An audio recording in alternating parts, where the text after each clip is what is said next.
I called my wife manipulative, and now she's emotionally distant. I got into an argument with my wife a couple months ago and ended up saying some really hurtful things that she can't forgive me for. Essentially, we never fight. We have disagreements that are quickly resolved, but we've only had one real fight in the decade we've been together. My wife is incredibly emotional. Sad, tears. Reading a book, tears. Telling even a remotely sad story, tears. She feels things very deeply and responds sometimes inappropriately with the amount of emotion she reacts with.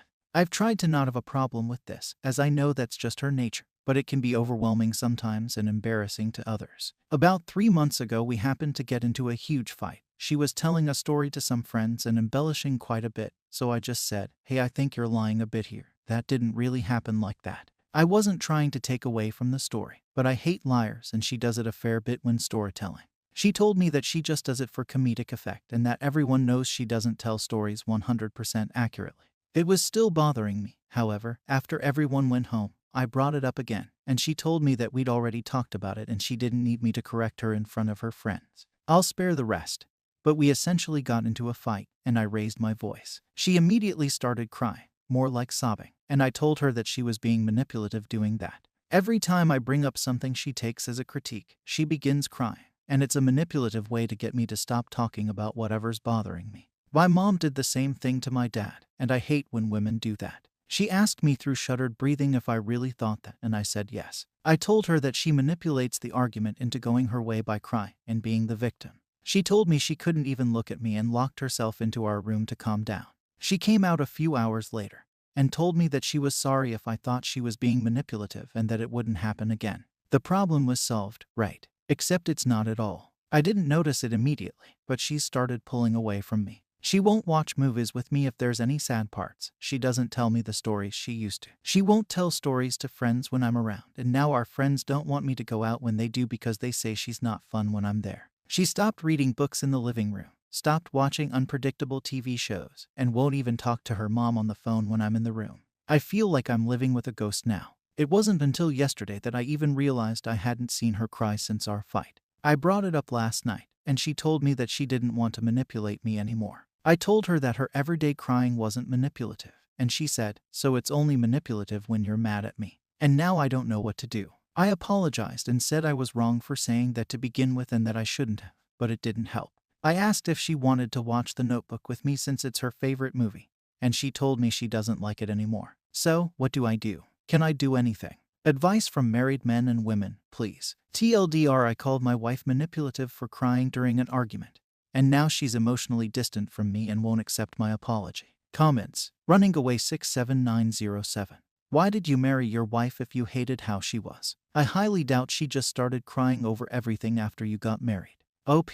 I don't hate how she is normally. She cries a lot, and I get that. But when she does it during an argument to turn the tide, it honestly bothers me. Spicy Margarita 143. You start off your post by saying you never fight. So, if it doesn't sound like this is that frequent an occurrence, and if your wife easily cries over sad movies, books, etc., wouldn't that imply to you that it's not something she can control? And thus, when you're having a fight and emotions are high, she cries because she's feeling deeply and is not manipulative.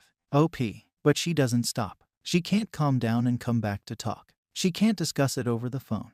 And she tells me how sad it makes her when we text. There has to be a way to overcome problems in relationships outside of ignoring them. Curly locks. I am a crier and always have been. It isn't manipulation at all. It is how my body works when I feel strong emotions, good or bad, and has nothing to do with the person or people I am with. I have always been this way, even as a child, and it is a personality trait I actually like in myself. If someone told me that I was being manipulative by outwardly showing my emotions, that would spell the end of my relationship with them. Calling your wife a liar in front of friends was probably very hurtful, and was something you could have discussed with her later and privately. OP. I didn't outwardly call her a liar, but you're right, there was a better time and place to address that. Update. Something to add to my relationship advice post. I doubt many people will read this as it's a part of my personal profile. I've read and considered the comments under my thread and appreciate them. I've scheduled with an online therapist for tomorrow, and I'm currently waiting for my wife to come home. I'm not sure how she's going to react to what I have to say, but I'm hoping she will give me a chance to make this right. I know it isn't something that can be fixed in a day or with a simple apology, but I'm willing to try anything at this point. I've researched marriage counselors in our area, but want to see how she feels before going forward with it. I also called my parents and let them know we would be going to NC with them for a while I tried to fix my mistakes at home. I'm not so sure they will want to talk with me even if I fix it, as they were furious that I would be excluding them from this part of my life. But going off of the thread, I know that that's a boundary I need to make to be able to focus my energy where it's needed and disregard opinions that could only prove to further divide us. I know many people have hoped she will leave me, and if that's the avenue she wants to proceed with, I won't hold her back from a happy future with someone who doesn't diminish her feelings and make her feel like less than she is. Update: I talked to my wife last night. There was so much to say, and I've never been good about sharing my feelings, so it started off painfully awkward. I started with apologizing, not what I did before by just saying sorry, but a full, I attacked your character, and assumed the worst of you when given no prior reasoning to do so. I've damaged and hurt you in a way that I will never forgive myself for, and I would understand if you couldn't either. There was more, but I'll save you guys from every detail. She was mostly shocked when I started and didn't say anything, but she did reach out for me in the first time since I messed up. She looked like she was trying so hard not to cry, and I let her know that her crying has never been the problem in our relationship and that my unwillingness to accept people and see the worst was. It resulted in tears, and in that moment, I realized how much I missed her being there. I told her about how I was starting therapy, and that I would like to do marriage counseling someday to do what I can to mend the damages I've caused between us, but that I would need to go by myself for a while to get to the base reasons of why I react so harshly to things. Some of the comments suggest I write a letter to her, and so while I waited for her to get home, I did that. I wrote about how much I loved her, all of the things about her that made me happy, all the quirks and mannerisms that were undoubtedly her. And then I told her I went NC with my parents. I've never seen her light up so fast. She asked me if I was being serious, and I told her that to be able to focus on her, I couldn't have them whispering in my ear anymore. She hugged me and cried for the better part of an hour, saying that they're one of the worst parts of being married to me. She said she can't forgive easily, but that she wants to work on us together. She wants us to move away from my family, and we were discussing options that could make that possible. I am not a good person in general. No one has ever described me as warm or caring except my wife, and I almost lost her for being manipulative and selfish. I can't put into words how much I appreciate every comment, no matter the content. It made me realize just how much I messed up. I don't deserve her, but she's willing to give me a second chance at this, and I'm going to be different. I don't think it'll be quick or easy, but I would do anything for her. I don't know if I'll ever update after this. I have a lot of growing up and groveling ahead of me. It's not the update a lot of you wanted, but thank you for your help. Comment from OP explaining why he had no contact with his parents. I appreciate your comment. My family definitely has a lot of problems, but my mom is one of them. I don't want to get into detail about her because I don't know her very well, and she very well could have been abused by my father. However, when I was in elementary, she drowned my dog as a punishment for something remedial. I'm going to focus on my primary relationship with my wife and consider during that time how much time I want to continue devoting to my family after that. OP has very repetitive comments on his posts, but the gist of it is: 1. His wife embellishes stories like stand-up comedians and exaggerates a bit. She doesn't lie about him. 2. His father told him that his mother manipulates by crying all the time. OP has never seen his mom cry. 3. His wife sobs no matter the mode of communication, which makes it difficult for them to communicate on topics that make her sad. And he thought it was manipulative, hence the post. But now they're working on this, and he's going to therapy. Update number 2. I wasn't sure I'd be back to update, but I've been receiving a lot of messages asking me how everything has been going. And I figured I'd let everyone know who still wants to know. My wife's pregnant. About 3 months along.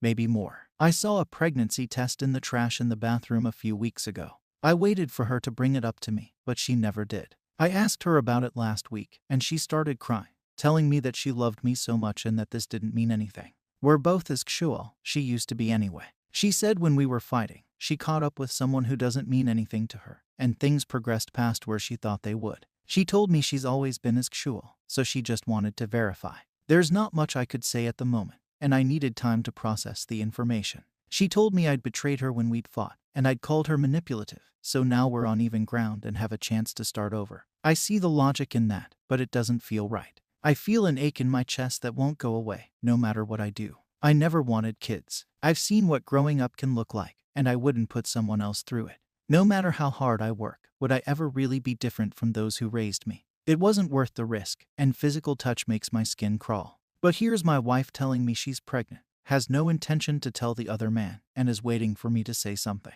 I told her that pregnancy was going to be difficult, and that I'd buy some books on it. She was so happy. She went to look at baby registries, and I've been in this weird state since. I have put in a lot of work to ensure that our relationship can grow from what it was. I have therapy multiple times a week, and it's proved to be one of the most difficult things I've experienced. I wanted nothing more than for us to work out and be what we used to be, and I still want that, but I feel betrayed. Maybe even more so since she didn't apologize for sleeping with someone. She's happy that we can be a family of 3, ecstatic even, and she wants me to be as well. My mind is divided between what's logical and how it makes me feel. Her family will help with advising on children, and the kid will have one set of grandparents. My parents are still in NC, but now the rest of my family is as well. I can't even get into contact with grandchildren across the sea. I've been cut off from everyone on my side, but I knew this could be a possible outcome.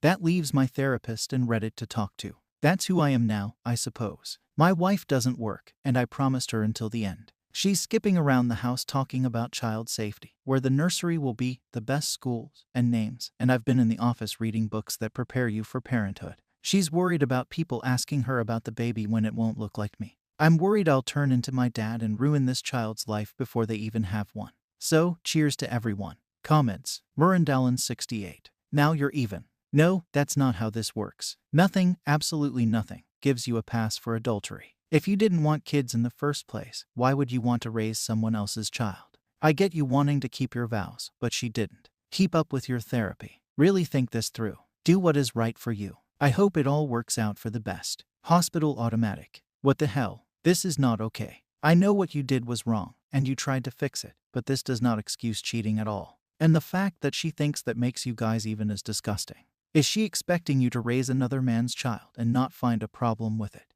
I didn't think she was manipulative before, but that statement definitely was. I think you should leave her at this point. How long was the affair? Was she going to get an abortion? Was she going to tell you? Who did she cheat with, and when? There are so many questions here. Most importantly, your feelings of betrayal and sadness are valid. You don't deserve this. She's broken your marriage vows and taken away many of your choices, including being childless when you've just started to work on yourself. Altruistic usual 855.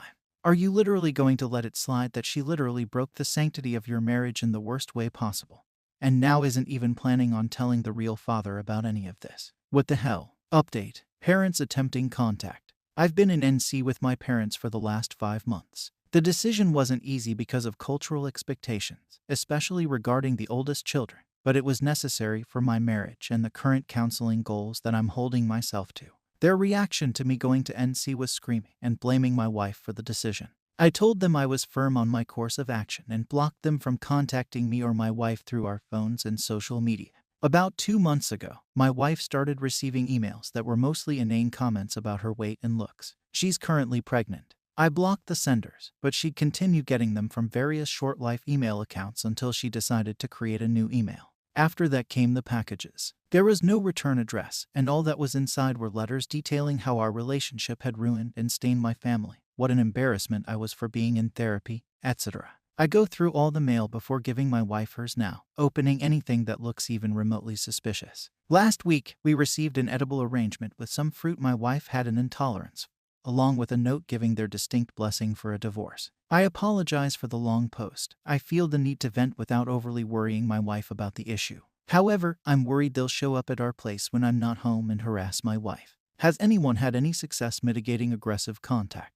Update. Moving forward. I'm updating here as a means to quell questions that I've been receiving over the past few weeks. I do understand that this isn't my child by blood. That seems to be weighing heavily on others' minds, and I am aware of that. I'm also aware that children abandoned by their parents are viewed negatively for the simple fact of existing grow up poorly with low self-worth and no chance to thrive. While I never wanted children, I wouldn't leave one to suffer because of others' poor choices. I've been in contact with the father, and his responses toward her were pejorative overall. My wife has also decided that parenting isn't what she thought it would be. She offered me full custody in return for spousal support, and I've decided to take that option with her. I've filed for divorce. She wants freedom, and I want this to be behind me. I'll always love her, but this is the right move for both of us. To whoever knows me from my posts and has decided to share everything with my family, I hope you received whatever it is you were looking for by doing that. If they were impertinent before, they're a nightmare now. Congratulations on that, and for your health, may we never meet. My daughter is thriving now. The pediatrician suggested donor milk, and she's doing better than ever. She's happy, healthy, and well cared for. While she only has me as a parent, which is a disconcerting thought, I believe we're making the best of the situation.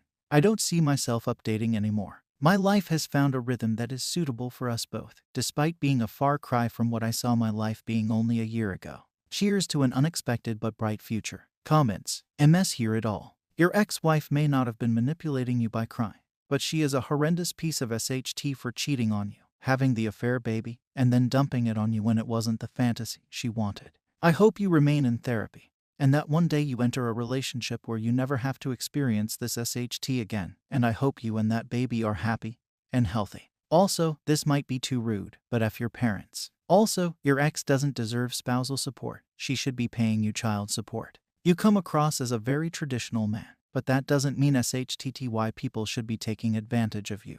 Bananachipsium, you're a good man. It's inspiring to see how you've persevered. And despite coming from the childhood that you had, you seem wholly determined to give your daughter only the best. I don't know what the hell your ex-wife's problem is, but I'm glad you don't have to deal with it anymore. I second the comment that says she should be paying you child support instead of you providing spousal support. She cheated, she wanted the baby, she wanted the divorce. You're the sole guardian of the child, and you have to deal with your SHTTY family while you're giving her money. Surely you deserve better. In any case, I'm wishing you and your daughter a beautiful life filled with love. Quirky Tea Parties 65. You're making the most of a bad situation. I hope you're continuing with the therapy. You've come a long way from the first post, and you should be proud of the progress you've made. Thank you for watching the video.